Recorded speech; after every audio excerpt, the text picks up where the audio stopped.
At dito nga mga gar, may bago na naman akong natipuhan yung Argus namin na kalaban.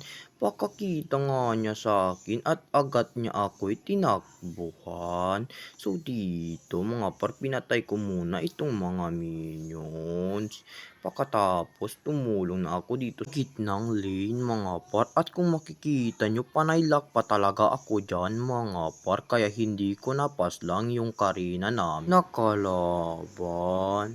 At buti na lang dito mga par, nabawi ko kaagad yung Argus ay aking pinaslang. At dito mga gar, gusto pa sumunod ng tank nila mga gar. Pumunta na nga pala ako sa gitnang linya mga par, at pagkakita ko nga dito sa kalaban mga par, bakos ako itong pinasukang kaagad at aking pinaslang mga gar. At dumiretso na nga pala ako dito sa itaas na linya ko mga par, para patayin itong mga minions mga gar. Pagpunta ko nga pala dito sa tore nila mga gar, yung karina nila biglang dumating at ako'y kanyang napaslang mga gar. At dumiretso na nga pala ako dito sa gitnang linya.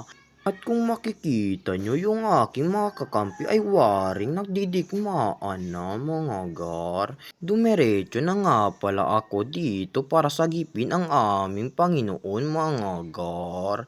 At ito nga ang naganap mga gar, yung Argus ay aking napaslang. Pagkadating nga ng aming tank mga par, rumekta na kami dito sa tore ng kalaban para ito'y tapusin na sana mga gar. At pagbalik ko nga mga gar, agad ko itong tinapos mga gar.